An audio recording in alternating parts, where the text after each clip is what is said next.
Auzubillahi minasyaitonirrajim. Bismillahirrahmanirrahim. Assalamualaikum warahmatullahi wabarakatuh dan salam sejahtera, salam UTM sanjungan bangsa diucapkan kepada tuan-tuan puan-puan, para penonton, staf warga UTM khususnya yang sedang mengikuti Facebook Live CTLD Official. Dan hari ini siri ceramah kesejahteraan staf akan membawakan tajuk kepada anda berkaitan rehat dan pemulihan untuk pencapaian berprestasi tinggi.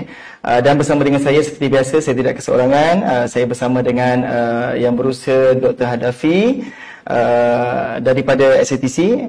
Beliau merupakan pengarah di SATC UTM Johor Bahru. Assalamualaikum Doktor. Waalaikumsalam warahmatullahi wabarakatuh. Apa khabar Doktor? Baik, Alhamdulillah. Alhamdulillah. Terima kasih Doktor sudi hadir secara fizikal ke studio kami.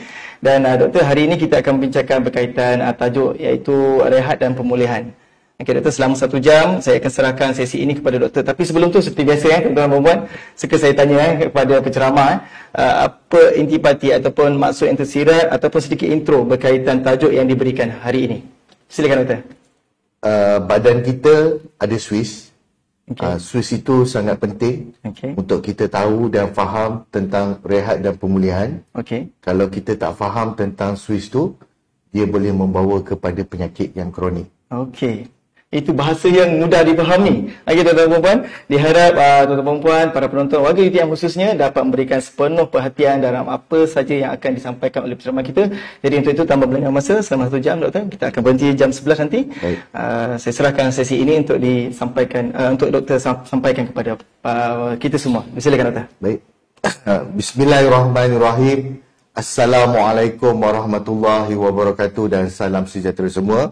Terima kasih saya ucapkan kepada Tuan Pengerusi Majlis, Tuan Amirul daripada CTLD. Terima kasih juga kepada pasukan CTLD yang menyediakan platform perkongsian ilmu kita pada pagi ini. Terima kasih juga barisan hadirin dan hadirat. Saya rasa yang ini adalah siri yang keempat. Terima kasih kerana hadir untuk mendengar tajuk webinar kita pada pagi ini. Selamat datang. Tajuk kita pada pagi ini adalah rehat dan pemulihan untuk pencapaian prestasi tinggi. Dan saya adalah Hadafi Fitri bin Muhammad Latif, merupakan alumni pelajar sains sukan dan pelajar sains kesihatan Universiti Teknologi Malaysia. Hari ini saya ingin berkongsi secebis pengalaman bersama tuan-tuan untuk kita fahami tentang rehat dan pemulihan. Baik, untuk makluman semua kita ada 5 tajuk yang telah dirancangkan dan kita berada di siri yang keempat dan kita ada lagi 1 tajuk yang terakhir. Perancangan kita pada tahun 2023 kita akan anjurkan kursus ini secara face to face dan kita ada kelas teori dan praktikal. Jadi selepas belajar teori dan kita akan melakukan praktikal. Contoh kalau hari ini tajuk berkenaan rehat dan pemulihan, kita ada praktikal bagaimana kita ingin melakukan protokol self massage, protokol aquapuncture, protokol hidroterapi dan sebagainya. Jadi kita akan lakukan praktikal itu secara bersama. Dan hari ini kita teruskan webinar kita siri yang keempat, iaitu rehat dan pemulihan untuk pencapaian prestasi tinggi. Jadi untuk makluman semua Alhamdulillah tajuk kita pada hari ini sebenarnya related dengan kajian-kajian yang telah dilakukan oleh pelajar master saya sendiri. Contohnya salah seorang daripada pelajar master saya melakukan bagaimana kesan sport massage boleh mengurangkan stres kepada pelajar-pelajar postgraduate di UTM. Selain itu, salah seorang daripada pelajar saya juga melakukan bagaimana kesan dry needling yang seperti aquapuncture itu memberi kesan terhadap rehabilitasi dan pemulihan seseorang. Jadi daripada hasil kajian tersebut membuktikan betapa pentingnya aktiviti pemulihan ini untuk kita kembali cergas dan kembali bekerja. Okey. Jadi yang ini yang sering tertanya-tanya. Pada waktu bila kita perlu rehat dan melakukan pemulihan. Kalau dalam istilah bahasa yang mudahnya overwork ataupun kalau kami di dalam bidang sains sukan ataupun kejurulatihan, kita namakan istilah overtraining. Jadi pada waktu bila tuan-tuan dan puan-puan faham dan ketahui, oh maknanya dah tiba masanya untuk melakukan sesi rehat dan pemulihan. Okey, contoh kalau yang dilakukan, prosedur biasa yang dilakukan di klinik swasta ataupun di klinik kesihatan ataupun di hospital, biasanya doktor akan melakukan ujian blood pressure. Daripada ujian blood pressure tersebut, doktor boleh kenal pasti kita punya tahap tekanan darah tersebut. Jadi doktor akan kawal dan pantau tahap tekanan darah kita supaya tidak menjadi lebih teruk dan membawa penyakit yang lebih teruk. Okey, selain daripada itu, salah satu kaedah yang paling simple yang digunakan, ini juga biasa digunakan di dalam kejurulatihan sukan. Kita akan melihat resting heart rate kita. Biasanya resting heart rate yang normal adalah di tahap 60 hingga 100. Jika di dalam keadaan rehat,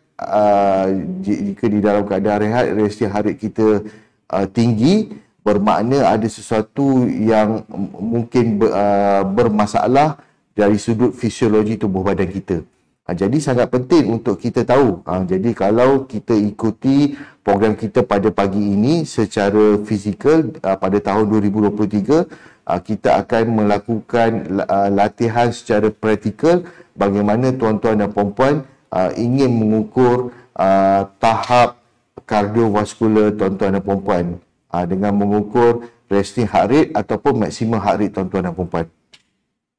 Okey, sebelum saya masuk dengan lebih lanjut dan terperinci, pada baru-baru ini Akta Pindaan 2022 telah dilakukan, iaitu di mana akan dikuatkuasakan pada 1 Januari tahun 2023, di mana untuk makluman semua, waktu kerja seminggu 48 jam dikurangkan kepada 45 jam. Ia akan dikuatkuasakan pada tahun 2023. Bermakna sekiranya majikan memaksa pekerja melakukan lebih daripada 45 jam, tindakan boleh diambil mengikut Akta Kerja 1955. Contoh, satu hari kita bekerja 8 jam. Kalau 5 hari, 8 kali 5, 40 jam. Kalau hari Sabtu, ni kembali kepada zaman dahulu, hari Sabtu biasanya kita kerja separuh hari. 5 jam, pukul 8 sehingga pukul 1 tengah hari. Jadi total 45 jam.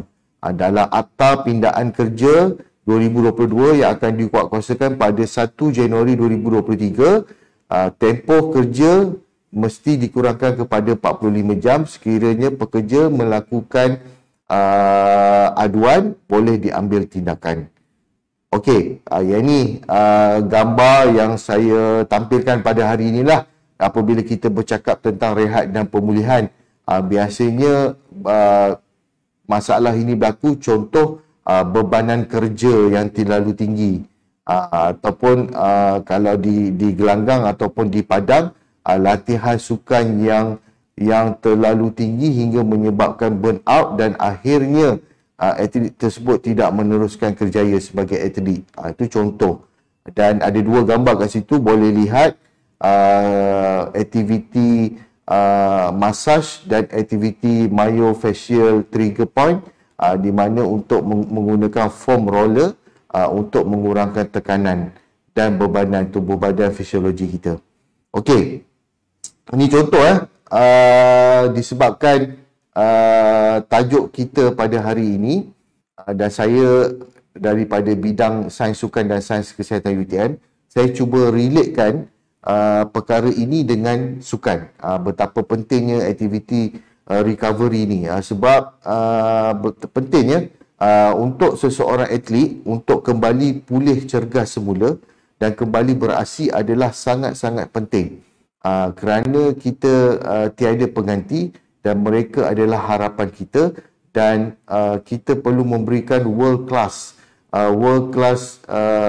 rehabilitation kepada mereka supaya mereka boleh kembali beraksi dengan baik. Contoh kalau kita lihat kat sini, Lee Chong Wei, I need to rest and recover. Awang, recovery.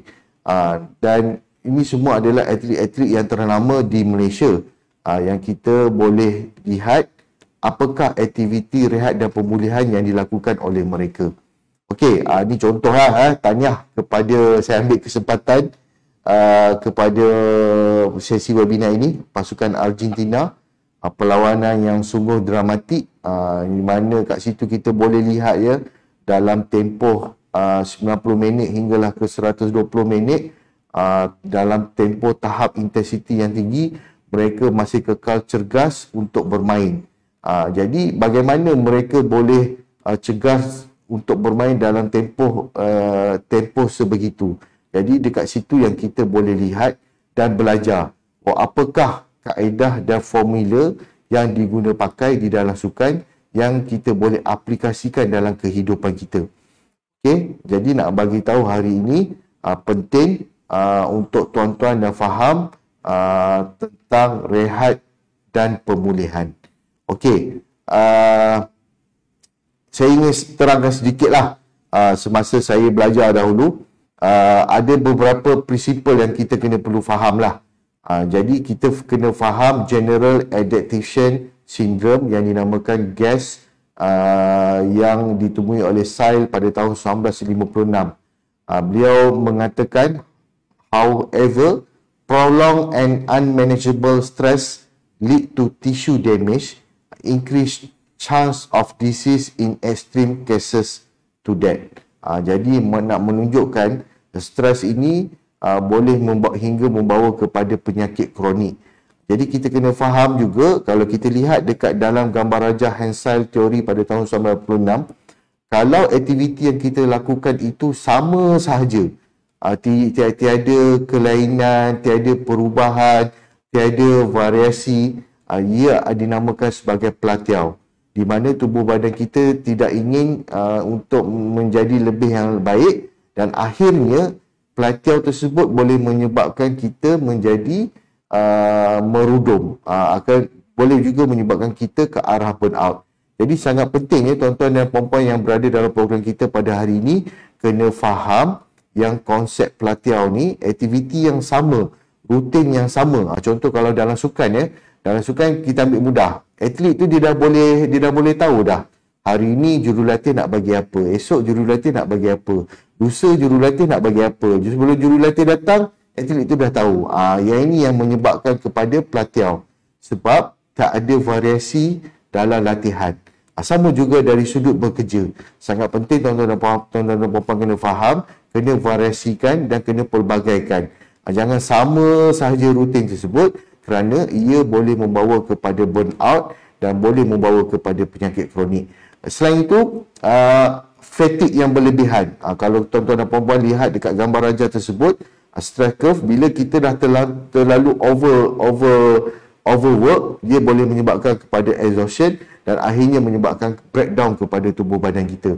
Apabila breakdown ni lah yang berlaku sindrom selalu tak datang kerja, selalu ambil MC, selalu menghilang. Jadi sangat penting kita kena faham tentang rehat dan pemulihan ini supaya kita mencapai prestasi yang tinggi dan baik. Okey, yang terakhir yang nombor 4, dalam kaedah yang diguna pakai dalam sukan, kita kena seimbangkan. Training dengan recovery kita perlu seimbang, perlu sama agar kita mencapai super compensation. Super compensation ni adalah kita kalau dalam sukan kita namakan peaking. Peaking untuk kita berjaya dalam pertandingan sukan yang kita sertai. Jadi sangat penting kena balance. Maksudnya kalau kita tengok dari sudut bekerja dengan rehat juga perlu balance supaya kita tidak merudum jatuh dan tidak burn out dan akhirnya MC dan tidak datang bekerja. Okey, ini contoh yang secara detail apa itu super compensation. Dalam kaedah sukan yang kita pakai, kita akan balancekan fatigue dan recovery untuk mencapai super compensation, peaking pada waktu pertandingan. Okey, kalau lihat dekat gambar rajah ni, sangat penting dalam aktiviti latihan yang kita amalkan dalam sukan ini, kita lakukan secara progressive overload. Progresif tu kalau dalam bahasa mudahnya, dalam bahasa Melayunya ansur maju. Dari senang ke susah, dari ringan ke berat. Jadi dia perlu mengikut protokol yang betul. Jangan terus bagi susah. Jangan terus bagi benda-benda yang berat. Jadi kena daripada senang kepada susah, dan dalam proses tersebut perlu disulami dengan rest and recovery. Baru kita boleh mencapai peaking. Peaking itu super compensation, yang kita nak capai tahap prestasi yang paling terbaik, yang tinggi dalam sukan. Jadi hari ini apa yang kita belajar, bagaimana formula yang diguna pakai di dalam sukan ini kita aplikasikan di dalam kehidupan harian kita. Contoh kehidupan harian kita bekerja. 8 jam sehari selama 5 hari kita bekerja. Okey, kejap lagi saya akan terangkan dengan lebih detail bagaimana kita nak amalkan aktiviti rehat dan pemulihan itu dalam kehidupan pekerjaan kita. Okey, bila tadi saya bagi tahu dah, dalam sukan dia ada progressive overload. Aktiviti tersebut mesti secara ansur maju, daripada senang ke susah, ringan ke berat, dan dia tidak terus bagi berat. Jadi kita kena faham benda tu.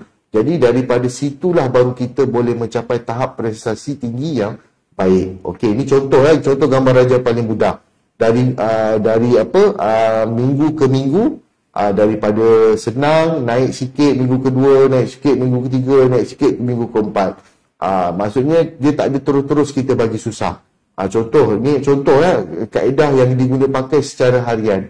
Hari Isnin kita hanya mengamalkan dalam 72%.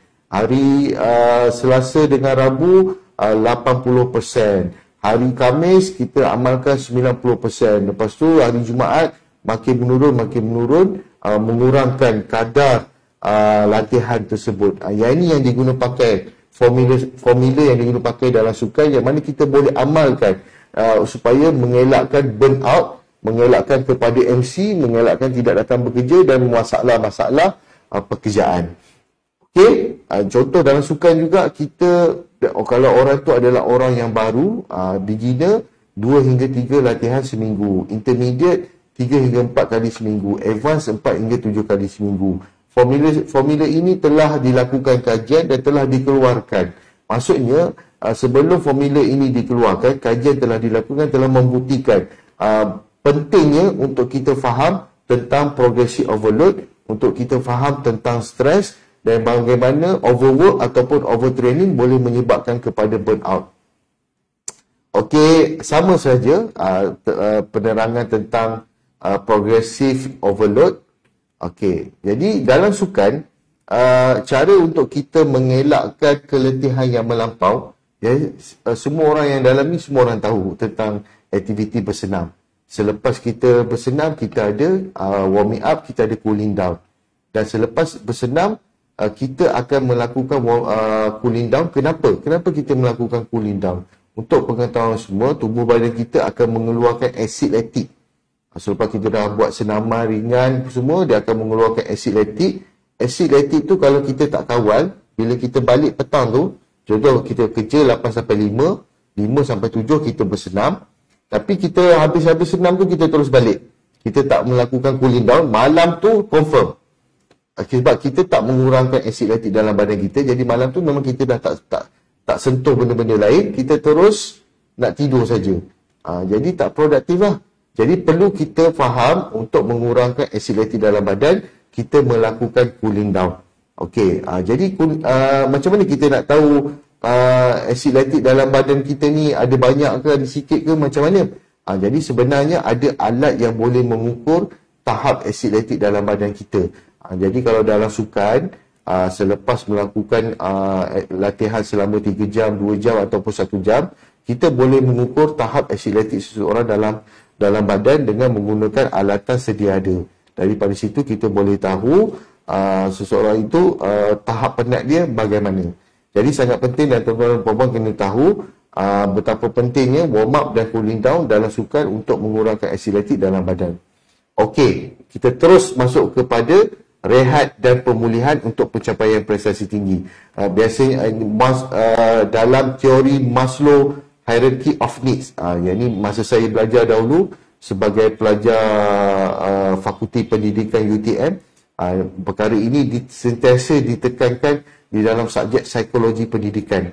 Bila kita nak mengajar pelajar-pelajar sekolah, kita kena faham tentang psikologi pendidikan, apa yang diperlukan. Kalau kita lihat tahap Maslow, hierarchy Maslow ni, teori Maslow ni, yang paling bawah sekali tu, kita lihat physiological needs yang diperlukan adalah makanan, air, tidur. Lepas tu, sehinggalah tahap yang paling atas, saya bulatkan dekat situ, untuk rujukan tuan-tuan dan perempuan, self-actualization. Tahap kepuasan self-esteem. Kan? Maksudnya, kita berjaya mencapai full potential kita, dan pada masa yang sama kita mencapai kegembiraan di dalam hidup kita. Jadi dekat sebelah tu dah ada dah formula yang dah telah dikeluarkan bagaimana kita nak happy hormon kita. Sebab dikatakan dalam teori Maslow ni, self-actualization adalah tahap yang paling tinggi untuk kita mencapai kegembiraan, kepuasan diri. Jadi bagaimana kita nak hormon kegembiraan tu? Untuk kita melahirkan kegembiraan, kita perlu mengeluarkan hormon endorfin dan mengeluarkan hormon serotonin. Daripada pelbagai kaedah yang ada kat situ, kalau kita baca ada macam-macam kaedah. Do some exercise, makan coklat, dapatkan cahaya matahari, do some cardio, go for a walk, practice meditation. Saya bulatkan. Kembali juga, exercise is medicine.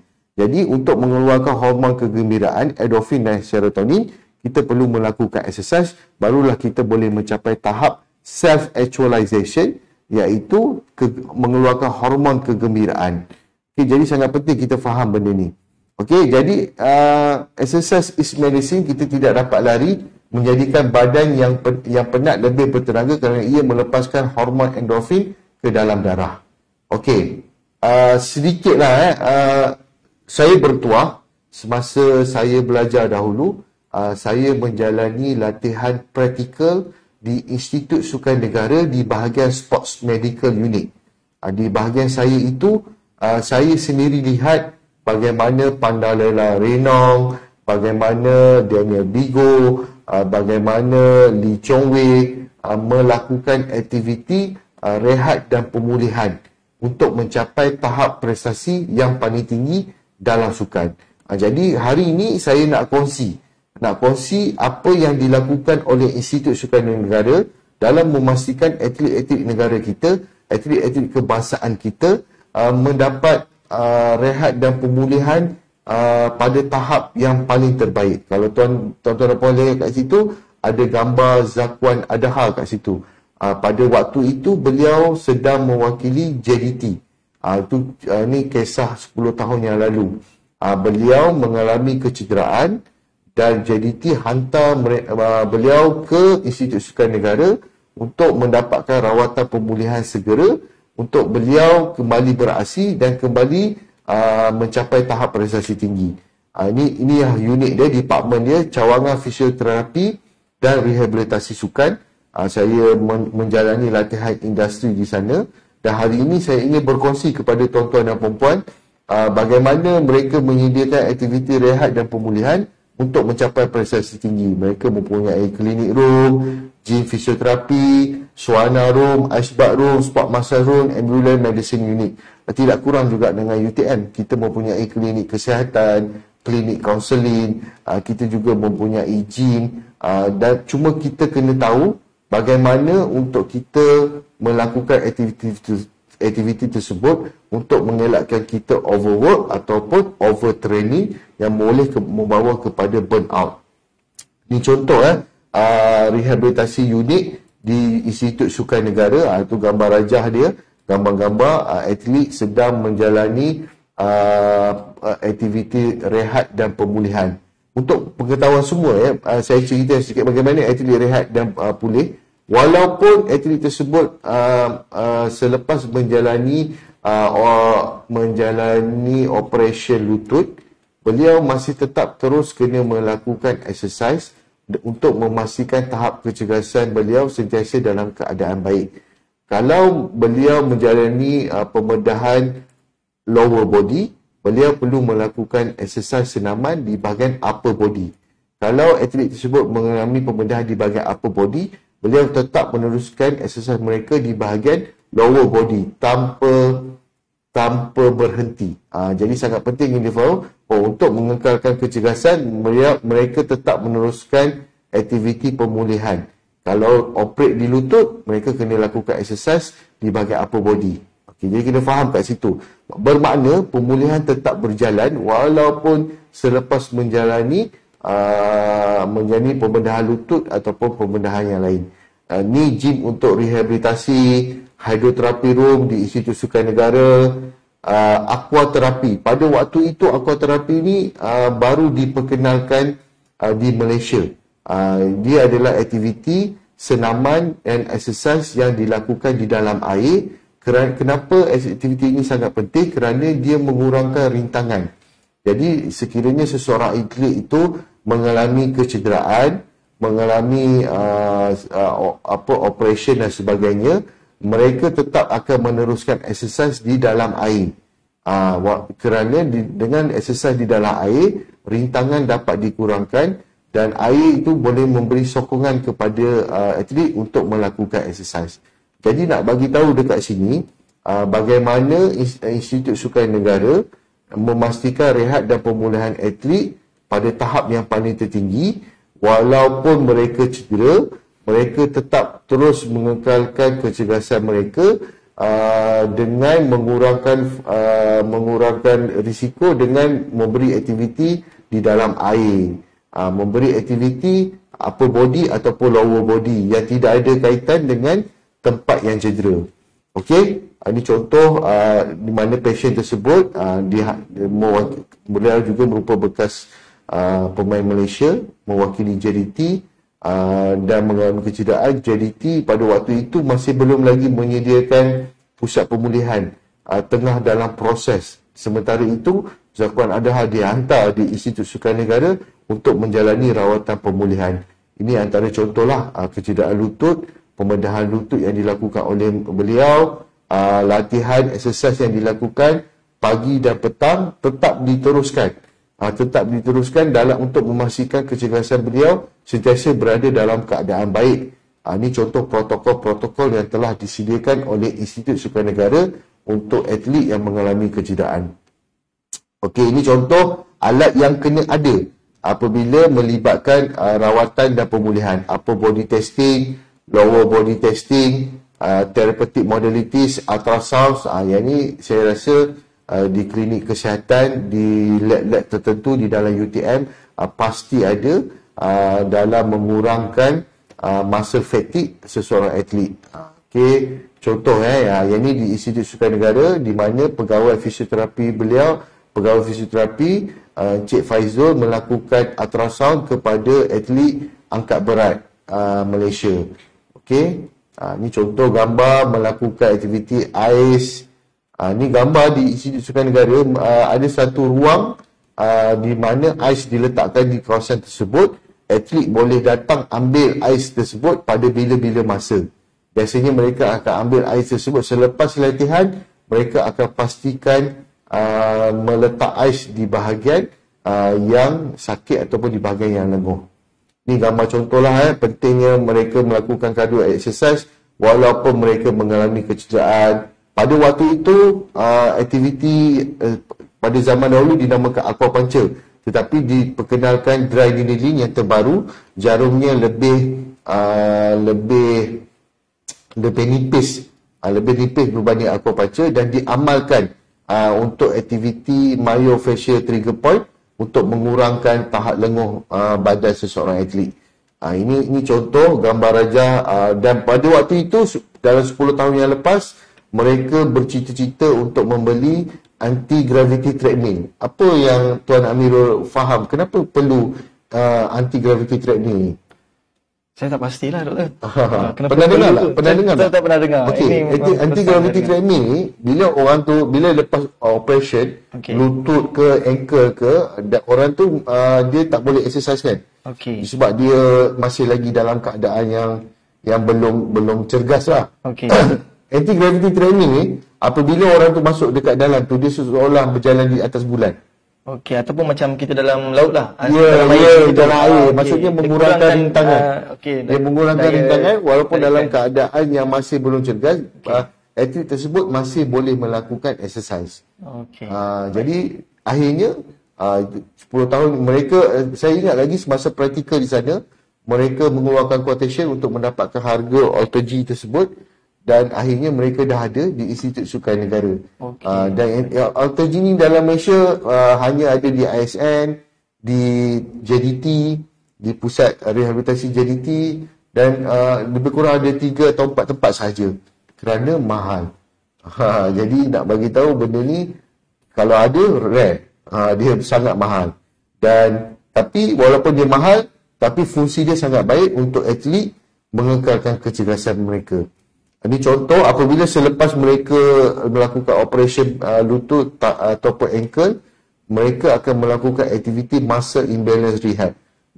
Biasanya kalau kita kena operate sebelah kanan, lutut kaki belah kanan makin mengecil. Jadi jalan pun dah tak balance. Jalan pun sengit sebelah. Jadi semua aktiviti muscle imbalance akan dilakukan supaya kesan operation pada kaki kanan ataupun kaki kiri, tangan kanan ataupun tangan kiri balance seimbang. Tak ada otot yang kecil tu kembali pulih dan tubuh badan kita seimbang. Jadi ini antara topik yang sangat penting dalam aktiviti pemulihan. Aqua rehab tadi yang kata bila cedera kita duduk tidur je. Kan tak. Sebenarnya exercise tetap diteruskan. Dengan mengurangkan rintangan tersebut, melakukan di dalam air ataupun tadilah treadmill anti-gravity tersebut. Foam roller yang ini wajib masa saya praktikal di sana. Selepas mereka melakukan senaman, saya akan lihat semua atlet akan dia orang mempunyai foam roller sendiri. Dia macam ibarat self massage lah. Dia orang mempunyai foam roller sendiri, dia orang akan melakukan cooling down. Kenapa cooling down penting tadi saya cakap? Cooling down, acid lactic naik, kita kena lakukan cooling down. Jadi ditambah lagi dengan aktiviti-aktiviti seperti ini. Foam roller dan sebagainya. Jadi nak bagi tahu dekat sini, dalam sukan, rehat dan pemulihan ini pentingnya perlu ada facility and equipment. Tapi apabila kita cakap tentang facility and equipment ni, jangan risau. Dalam UTM pun sendiri tidak kurang hebatnya. Kita ada facility dan equipment yang lengkap. Kita ada pusat kesihatan dari segi masalah kesihatan. Kita ada pusat counselling. Kita ada, kalau ada masalah mental health problem, kita boleh refer pada pusat counselling. Kita ada pusat sukan, unit sukan. Kalau kita nak lakukan gym, kita nak aktiviti kolam renang, apa-apa kita boleh pergi kepada pusat sukan. Cuma bagaimana kita nak faham aktiviti-aktiviti tersebut sangat penting untuk membantu kita mencapai prestasi tinggi, bukan sekadar dalam sukan, tetapi boleh diaplikasikan dalam bekerja. Dalam tempoh kita bekerja sehari 8 jam. 8 jam kali 5 hari 40 jam. Yang telah ditetapkan atau pindaan kerja, atau kerja yang terbaru, pekerja tidak boleh bekerja melebihi daripada 45 jam. Kalau lebih daripada 45 jam, boleh membuat aduan kepada Jabatan Buruh. Dan Jabatan Buruh boleh mengambil tindakan. 45 jam ni bermaksud, kalau hari Sabtu tu kerja, 8 sampai pukul 1 saja. Separuh hari. Separuh hari. Kembali kepada yang dulu punya tu. Okay? Tapi pun depends pada yang membuat aduan lah. Ya, betul. Kalau tak buat aduan, tak ada apa-apa lah kan. Kalau mungkin benda tu adalah sesuatu benda yang penting ke, ataupun yang telah dirancang atau telah dibincangkan, tak ada masalah hasilnya kan. Boleh, itu antara perbincangan antara majikan dan pekerja lah. Okey, jadi dalam sukan, contoh macam mana kita nak test kalau orang tu betul-betul penat dalam sukan. Macam mana saya nak test Tuan Amirul tengah melakukan aerobik atau zumba, betul-betul penat. Macam mana Tuan Amirul tahu orang tu penat? Tercungap lah doktor. Tercungap, panggil satu tercungap. Tapi dalam kaedah sukan, masa dia tercungap tu, kita nak double confirmkan dia betul penat, kita cuba berbual dengan dia. Kalau dia tak layan langsung, kalau Tuan Amirul cakap dengan dia tak layan langsung, bermaksud betul-betul penat lah tu. Jadi itu cara Tuan Amirul nak check. Talk test nama dia. Talk test ni diguna pakai di dalam bidang sains kesihatan dan diguna pakai di dalam bidang sukan. Sebagai coach, kalau saya nak tahu atlet saya tu penat, saya try saya berbual dengan dia. Kalau dia tak nak berbual dengan saya tahu dia ni dah betul-betul penat. Talk test nama dia. Memang ini bukan direka, ni memang ada dalam formula yang diguna pakai dalam bidang sains kesihatan. Jadi kita boleh buat talk test untuk kita tahu tahap penat seseorang. Selain daripada itu, kita ada RPE scale. RPE scale ni, kalau kita pergi ke hospital, arwah ibu saya penyakit kanser. Saya dulu teman lah, dekat sebulan jugalah saya duduk di hospital, teman arwah ibu saya. Doktor kalau datang dia akan tanya 1 hingga 10, hari ni sakit berapa? Kan, 8 ke, 5 ke, 6 ke, kan? Masih menggunakan benda tu tau. Sedangkan arwah ibu saya penyakit kronik iaitu kanser. Kan? Tapi masih menggunakan scale 1 hingga 10. Berapa sakit hari ni? Jadi yang ni yang digunakan pakai dalam sukan. 1 hingga 10, berapa tahap keletihan kita pada aktiviti yang kita lakukan hari ni. Jadi sebagai coach, kita kena tahu benda ni untuk kita ukur tahap penat seseorang atlet. Yang kita tahulah biasanya sangat penting sebagai pengurus, pegawai ataupun bos untuk tahu, oh ni aku punya staff ni dia dah betul-betul penat ni kan. Memang dia dah tak boleh pergi dah kan. Okey, contoh ada dia skala board. Yang ni memang international punya ni ya, bukannya saya reka-reka, saya masukkan. Yang kita tak tahu, yang kita tak faham. Jadi bila kita faham, oh rupanya inilah kaedah kita nak ukur tahap penat seseorang. Okey, contoh selain daripada itu dalam sukan kita menggunakan formula mengukur 220 tolak umur. Contoh sekarang umur Miro berapa? Saya baru 36. Okey, 220 tolak 36 berapa? 36 okay, agak contohlah. Katalah 192 macam lah contoh kan. Jadi tahap maksimum heart rate Amirul adalah 192.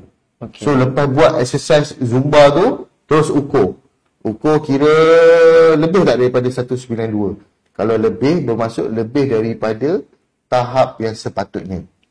Kat situ kita boleh mengelakkan dia pengsan, dia pitam, ataupun dia kadang-kadang kalau orang tu ada penyakit apa tu yang berbuih kat mulut tu, sawan. Sawan. Dia bila overwork ataupun overtraining, dia boleh menyebabkan sawan.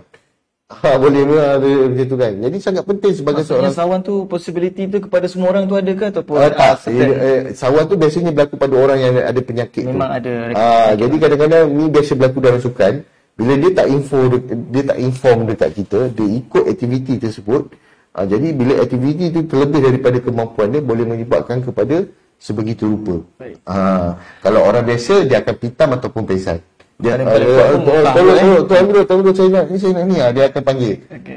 Itu antara contoh lah. Jadi sangat penting kita kena tahu tahap tubuh fisiologi badan kita ni dekat mana tahap dia. Okay. Letih tu kat mana, penat tu dekat mana, kena stop tu dekat mana.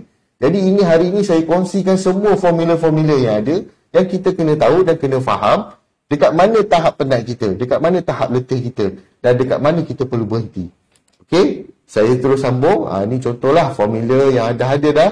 Jadi sebab itu tuan-tuan dan puan-puan, saya sarankan pada tahun 2023 mengikuti program kita secara face to face dan kita akan ajar bagaimana untuk mengukur formula-formula ini. Dan daripada situ kita boleh tahu tahap kita ni overwork ataupun overtraining ataupun tidak. Ni semua pengiraan yang ada lah. Untuk kita memang tak sempat lah kalau saya nak ajar dalam sesi online. Tapi kalau face to face kita akan ajar secara praktikal. Hari ni saya sekali lalu je saya tunjuk. Ini contoh tahap kekuatan seseorang. Saya boleh uji tahap kekuatan Tuan Amirul. Maknanya saya boleh tahu Tuan Amirul boleh angkat beban tu berapa yang sepatutnya. Contoh kalau dah test, rupanya Tuan Amirul boleh angkat dalam 20 kg. Tapi satu hari tu ada lori datang nak kena angkat perabot. Tuan Amirul angkat melebihi daripada kemampuan Tuan Amirul. 30 kg buat turun sofa ke. Contoh sofa yang berat kan.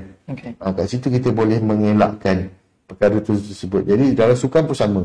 Kita dah ada formula, kita boleh tahu tahap kekuatan dia sampai mana dan dia kena angkat sampai itu saja untuk mengelakkan dia mengalami kecederaan yang lebih teruk dan sebagainya. Okey, saya tak playkan video ni lah. Ini video sebenarnya latihan yang dilakukan oleh Undertaker. Okey, jadi online hari ni saya nak terangkan kita kena faham rehat dan pemulihan, bagaimana rehat dan pemulihan tu diamalkan. Okey, dalam sukan kita ada beberapa fasa sukan dan dalam fasa transition adalah fasa rehat. Cukup hujung tahun ni lah, bulan 11 dan bulan 12 ini adalah fasa rehat dan pemulihan untuk seseorang atlet. Untuk kira macam check balik. Check balik apa kelemahan yang ada, apa kekuatan yang ada. Ada off season lah. Ni nama biasanya berlaku pada bulan 11 dan bulan 12. Jadi nak bagi tahu setiap dalam jadual ni mereka ada contoh semakin dekat dengan pertandingan, latihan tu akan dikurangkan. Contoh biasa berlatih 3 jam. Tiba-tiba nak dekat pertandingan makin kurang lagi. Jadi lagi 1 jam. Bukan biasa kan kita dulu kan mak bapak dah tegur nak dekat exam, lagi galak baca buku. Kan? Sebenarnya yang berkaedah yang betul nak dekat exam, esok nak exam, hari ni dah rehat dah. Hari ni dah tak payah dah nak baca-baca berat, nak hafal-hafal berat semua dah tak payah. Sebab memang itulah dia punya fisiologinya. Kan? Jadi bila dah semakin dekat, dah tak ada dah. Kalau dalam sukan dia dah kena rehat dah. Dia dah kena, tak perlu dah nak berat-berat. Jadi yang itu kita akan belajar secara praktikal lah. Jadi nak tunjukkan kembali kan betapa penting rehat dan pemulihan ini untuk mencapai tahap prestasi yang tinggi dan boleh diamalkan di dalam tempoh pekerjaan kita. Jadi saya sekali lajulah sebab yang ni lebih kepada prinsip-prinsip dalam sukan yang mana kita boleh guna pakai. Ini prinsip reversibility. Dia bagi tahu dalam tempoh 48 jam kita punya tu akan menurun semula kalau kita tak berlatih. Jadi sebab tu atlet walaupun dia cedera, walaupun dia injured, dia tetap berlatih dalam air, dalam alter G ataupun active recovery.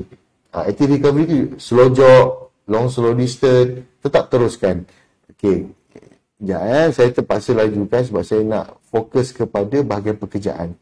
Dan pemakanan, contoh tidur yang cukup, high protein, dehydration. Baru-baru ni ada satu artikel dia mengeluarkan untuk nak tahu orang tu overwork ataupun overtraining, boleh buat ujian darah. Kalau dekat ujian darah tu, kalau sel darah merah makin berkurang, dia ada kaitan dengan overwork. Jadi kat situ menunjukkan bila saya tanya kepada doktor, rupanya sebab apa dia dehydration. Kurang air pun penting. Kurang air, sebab tu sel darah merah akan berkurang dan kat situ akan memberi efek kepada kita. Jadi pentinglah untuk kita sentiasa minum air yang cukup sewaktu bekerja. Jadi rest important for worker sebab kita lebih kreatif dan inovatif. Jadi penting kita kena faham tentang rehat. Okay, what is proper rest and recovery? Contoh, your body need hour of sleep in order for all the chemical, hormone and anti-inflammatory response to happen at their peak level. Sangat penting untuk tidur 7 hingga 9 jam. Okay, seterusnya. A process of detaching from work thoughts and engaging in experience that help restore the body to pre-stressor level. Jadi sangat penting untuk seseorang itu rehat untuk mengurangkan stres. Okey, apa dia aktiviti yang boleh kita lakukan kalau lihat kat sini? Air yang cukup, nutrition, posture, ice, stretching, myofascial release, stress management, compression dan lain-lain. Okey, apa lagi bagaimana rest and recovery? Kenapa sangat penting? Sebab bila kita rehat, waktu itulah tubuh badan kita akan repair badan kita. Contoh, kita tahu kita telah buat aktiviti yang berat. Jadi untuk memperbaiki sel otot badan, agak-agak apa yang kita kena makan? Bila kita buat aktiviti berat, sel otot badan akan rosak. Untuk repair sel otot badan yang rosak tu, kita kena makan protein. Makan protein apa daripada sumber makan yang ada? Ikan, ayam, daging untuk memperbaiki sel-sel otot yang rosak tersebut. Okey, jadi sangat penting kena faham. Contoh kalau dekat corporate office untuk rest and recovery, dia mencadangkan ada connection bridge, ada refreshment center, movement zone, quiet zone. Yang ini saya dah highlightkan dalam tajuk ergonomik hari itu. Maksudnya nak tunjukkan rehat dan pemulihan ini perlu ada di tempat kerja dan ruang sebegitu perlu disediakan. Kalau tengok contoh kat sini, soft seating and natural light, fresh fruit, healthy snack and beverage for free daily. Yang inilah rehat dan pemulihan di tempat kerja.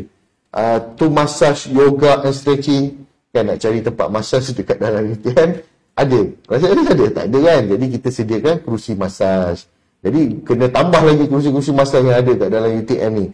They come to this place to meditate, pray and sleep. Itu ruang solat dan sebagainya lah. Okey, recovery model kena faham, kita kena faham circumstances yang prolonged exposure to work demand, daily overtime work. Yang itu yang menyebabkan kita perlunya melakukan aktiviti rehat dan pemulihan. Disebabkan job kita lah, job resources kita. Okey, need for recovery from work can be seen in a state of long-term strain process leading to prolonged fatigue. Jadi kalau kita biarkan, lama-lama dia akan overwork, fatigue, burnout, penyakit dan akhirnya tak datang kerja, MC dan sebagainya. Jadi kena faham dekat situ. Jadi kaedah yang sangat baik yang dicadangkan oleh Campbell 1992 adalah tidur. Cek balik tidur kita, 7 hingga 9 jam. Cukup tak sehari? Recovery activity. Cek balik aktiviti harian relaxation kita. Kita buat tak? Tadi kan nak keluarkan hormon endorfin dengan hormon serotonin, kena berjalan, kena yoga, meditasi dan sebagainya. Buat tak aktiviti tersebut? Low effort, paling kurang sekalipun rehat, tengok wayang, tengok televisyen, tak ada buat apa-apa. Yang itu kalau dalam sukan kita namakan active recovery. Okey, apa dia aktif? Aktif maksudnya dia ada dua. Dalam sukan kita juga boleh amalkan dalam dunia pekerjaan, active recovery and passive recovery. Passive recovery ni contoh tidur. Dia memang tak buat apa-apa, dia tidur je. Kalau aktif ni dia pergi taman bunga, dia berjalan, dia beredar, menonton wayang, dia berehat. Tapi dia buat aktiviti. Ada dua, aktif dan pasif. Yang ini yang kita kena faham dan kita kena amalkan juga dalam dunia pekerjaan. Okey, sebab untuk melancarkan pengaliran darah. Sebab tu rehat amat diperlukan di dalam kehidupan harian kita. Okey, training for specific goal for active over passive rest. Okey, contoh passive rest, yang inilah tidur yang cukup. Okey, masa time to repair themselves and give you a bit a mental break. Okey, sleep is one of the simplest passive recovery method. Jadi perlu mengamalkan tidur yang cukup. Kalau lihat kat sini apa dia active rest, like cardio, form practice, massage, sauna, meditation, refuel. Yang ni adalah active rest. Kalau passive rest tadi apa dia? Tuan Mirul? Berada. Passive rest tidur. Oh sorry. Passive rest dia tak buat apa-apa, dia tidur. Okay. Kalau active rest kat sini dia ada like cardio, sauna, massage, dia ada buat aktiviti juga. Dia ada dua, active rest, passive rest. Yang ini sangat penting dalam dunia sukan. Kita kena buat benda ni untuk kita mencapai peaking yang baik. Okey, jadi the hierarchy of recovery. Okey, yang pertama sekali dalam kaedah sukan yang kita guna pakai untuk memastikan rehat dan pemulihan itu dilakukan dengan baik adalah a well-structured training program. Contoh dalam tempoh setahun, latihan yang kita beri itu mestilah contoh kalau kat sini ada jadual yang telah disediakan. Jurulatih boleh guna pakai kaedah yang dinamakan progressive increase yang kita boleh apply kepada atlet supaya atlet tak terkejut daripada ringan ke susah, daripada senang ke susah, ringan ke berat. Jadi kita kena amalkan benda itulah. Yang ni antara formula yang telah diberikan dalam kaedah sukan lah. Jadi saya nak bagi tahu sama juga dalam pekerjaan. Jadi kita kena plan recovery kita, rehat dan pemulihan tu. Dalam tempoh contoh katakan Tuan Niro melakukan rehat dan pemulihan tu pada waktu bila? 8 hingga 5 bekerja. Okey. Rehat dan pemulihan tu bila berlakunya? Ada buat? Biasanya belah malam lah. Belah malam buat apa? Kita duduk anak-anak macam tu. Okey. Itu active rest ke passive rest? Pada saya itu jadi ada belajar. Aktif. Okey, aktif. Betul. Dia ibarat macam pergi taman bunga, berkebun dan sebagainya. Yeah. Kalau pasif cukup tidur. Tidur cukup tak? 7 hingga 9 jam. Kadang-kadang lebih cukup. Kadang-kadang tak cukup, lebih cukup. Kadang-kadang lebih cukup. Begitu. Jadi kita kena faham benda itulah. Tidur yang cukup, sebab dengan tidur yang cukup boleh. Ni saya pergi kursus tidur yang dianjurkan oleh UTM yang diberikan oleh penceramah Puan Syafawati bin Ghazali, Clinical Pharmacy, Hospital Sultan Ismail, Johor Bahru. Tidur pun ada kursus. Tidur pun ada kursus. Dia siap bagi hutang. Dia kata kat situ dalam dia punya slide pertama ada hutang tidur. Okey. 196 jam, 5 jam, 145 je hutang tidur. Macam solat lah, kita ada hutang kan. Kita bayar balik tu kan. Macam semakin berusia, bila kita tak cukup tidur, kita boleh tahu tubuh badan fisiologi kita hantar mana kita ada hutang tidur ni. Masa tak cukup. Kat situ yang slide pertama dah tunjuk benda tu. Lepas tu dia bagi tahu pada waktu bila kita perlu dapatkan rawatan. Contoh dia kata semasa tidur kita selalu berjalan. Yang itu dah memang kena pergi dapatkan rawatan. Contoh. Lepas tu bila tengah tidur, tengah malam selalu terjaga. Yang itu maksudnya tengah-tengah malam terjaga. Tengah-tengah malam terjaga. Tengah-tengah malam sampai 3-4 kali terjaga kan. Lepas tu nak tidur balik susah. Yang itu kita perlu dapatkan rawatan. Yang itu dia dah bagi tahu. Lepas tu dia dah bagi juga questionnaire yang kita boleh jawab. Tapi dalam online ni saya tak boleh bagilah pada semua. Tapi bila waktu praktikal nanti kita akan dapat jawapan dan kita tengok kita perlu rujuk ke ataupun tidak ke pusat kesihatan dan sebagainya. Okey. Jadi tidur ni sangat penting sebagai seorang atlet.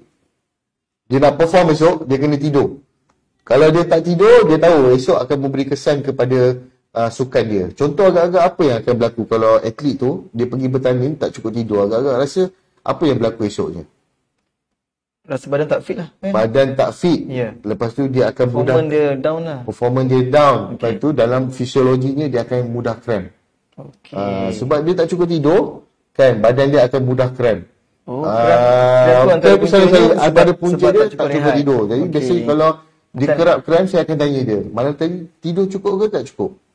Yang itu yang dalam sukan sangat penting. Sebab dalam sukan dah buat kajian. Dengan tidur yang cukup, dia punya accuracy makin baik. Dia punya reaction makin baik. Contoh starting point biasa dalam sukan renang dia nak lompat ataupun dia nak berlari makin baik bila dia cukup tidur. Dia punya alertness, dia punya fokus, dia punya reaction makin baik. Jadi sangat penting untuk seorang itu cukup tidur 7 hingga 9 jam. Cukup Amirul pastikan cukup kan. Nanti kalau tak cukup kita hutang. Masuk dalam buku 55. Buku 55 Okey, betul. Macam mana dalam dunia atlet dia buat? Macam mana jurulatih nak pantau atlet dia cukup tidur tak cukup tidur? Rasa-rasa Tuan Amirul? Kita target dalam 11.10 Tuan Amirul, kita injak sikit je. Boleh. Untuk tamat sesi webinar kita hari ni lah. Okay. Jadi macam kalau atlet ni baru-baru ni saya dengar program daripada Hoki Malaysia, Persatuan Hoki Malaysia. Persatuan Hoki Malaysia telah membeli jam khas untuk semua atlet beliau, smartwatch dia. Wajib pakai sebelum tidur. Dan coach akan check tidur mereka cukup tak cukup melalui apps yang ada ni. Jadi dia kena pakai sebelum tidur. Daripada apps ni boleh bagi tahu dia tidur deep sleep ke, dia ada terjaga ke dan sebagainya. Jadi dah sampai tahap macam tu sekali lah. Jadi kita kalau rasa kita ada masalah, kita bagaimana untuk melakukan pengukuran yang lebih tepat, kita boleh pakai smartwatch ni. Agak mahal tak smartwatch ni? Tengok brand lah kan? Tengok brand. Maksudnya ada tak brand yang memang boleh yang murah yang boleh buat sleep monitor? Kalau dekat Shopee tu ada je. Sebab saya sendiri beli. Ya. Harga dia RM100 je, Huawei. Boleh tahu tahap tidur kita je cukup ataupun tidak. Jadi tak adalah mahal kan. Kalau dulu mungkin mahal.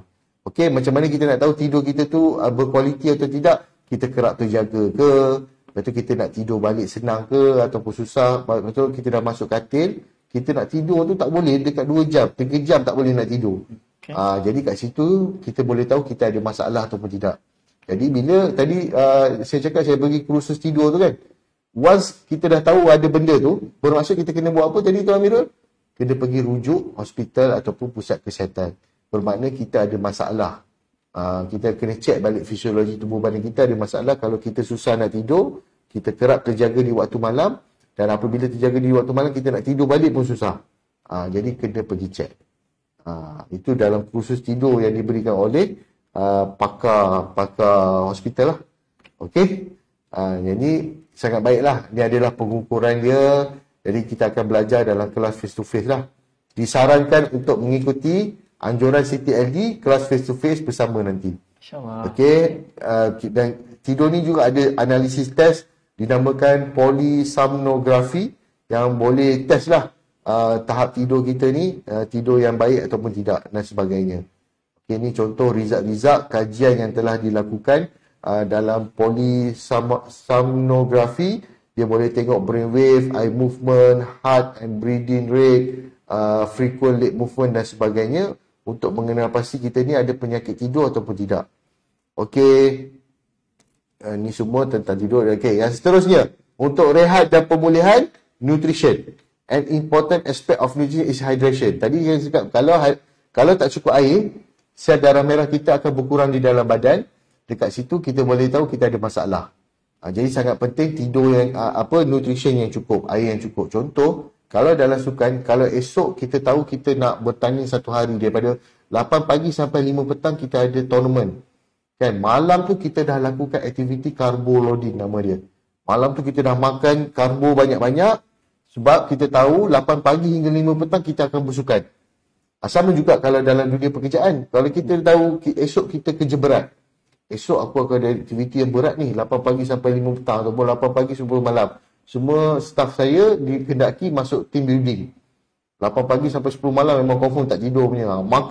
Makan tu dah kena breakfast like a king. Kita dah tahu dah 8 sampai 10 malam ni kita takkan berehat ni. Kan, breakfast like a king. Contoh macam tu. Jadi sangat penting kena faham tentang cukup tidur, kena faham tentang cukup makan, bila nak ambil karbo, bila nak ambil protein. Protein tu bila kita buat aktiviti berat, sel rosak. Okay. Jadi kita kena ambil protein. Okay. Untuk memperbaiki sel yang rosak. Lebih kepada recovery lah. Recovery. Contoh daging, ikan dan sebagainya. Tapi kalau tenaga, contoh tenaga, kita tahu esok kita nak kerja 8 pagi sampai 10 malam, kita kena ambil karbo loading lah. Karbo untuk tu.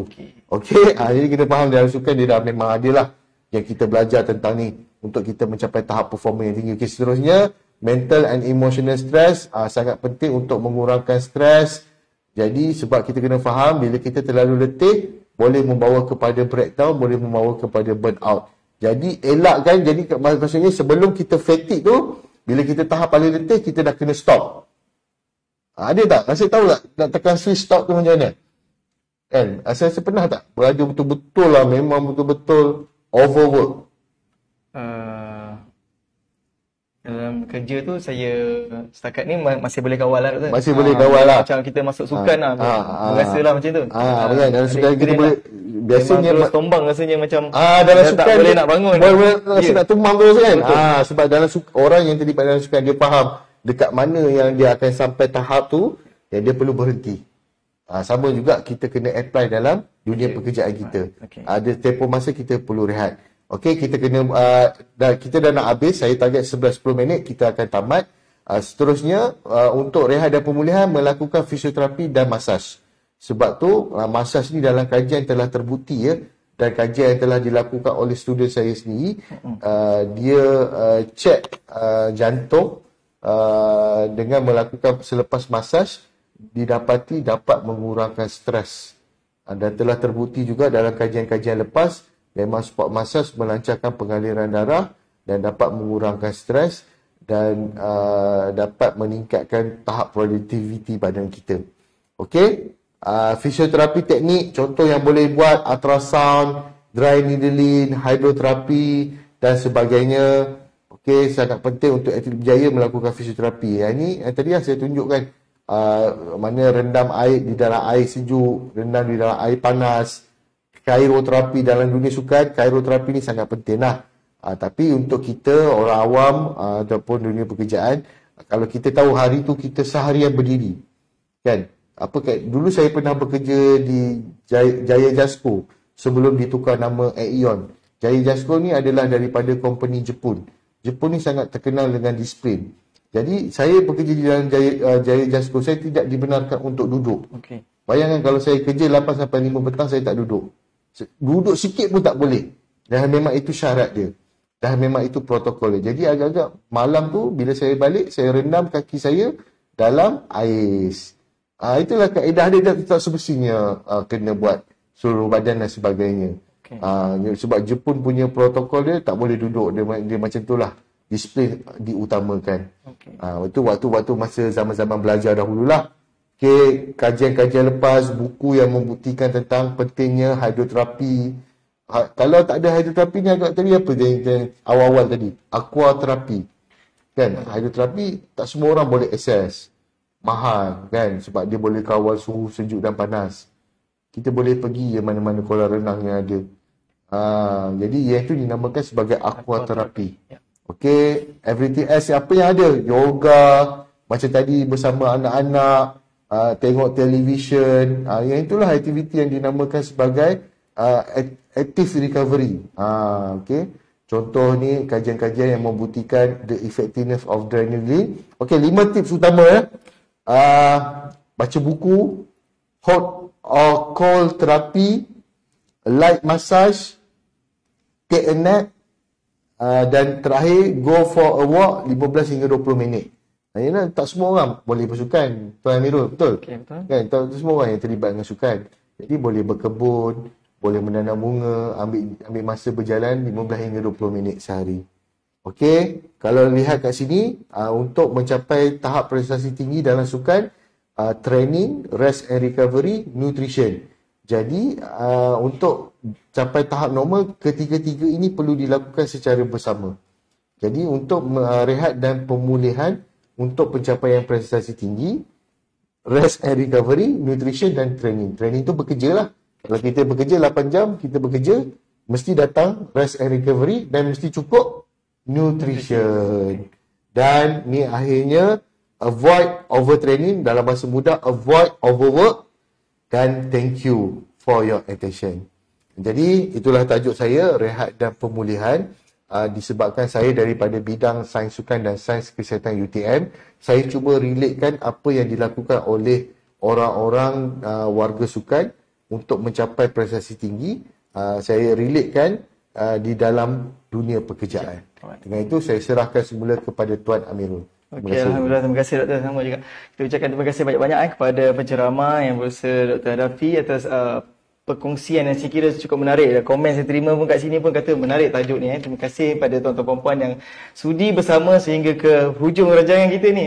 Kita pun dah mencuri masa tuan-tuan perempuan, dan jadi saya kira doktor, saya nak maklum je lah di ruangan komen kita tak ada apa soalan lah. Okey, alhamdulillah. Peserta ataupun viewers kita ni memberikan sepenuh komitmen, orang kata sepenuh perhatian. Faham betul. Ya, insyaAllah. Okay, itulah dia. Jadi tuan-tuan perempuan, sebelum kita akhiri, sedikit pesanan kepada tuan-tuan. Sekiranya belum lagi mengesahkan kehadiran untuk siri ceramah ini, sila berbuat demikian, dan jangan lupa kita masih lagi berbaki satu lagi talk series bersama dengan yang bersama doktor. Biomekanik sukan. Ya, itu akan dia adakan pada minggu hadapan. Saya akan war-warkan ke dalam email Ustaz nanti. InsyaAllah kita akan jumpa lagi, insyaAllah.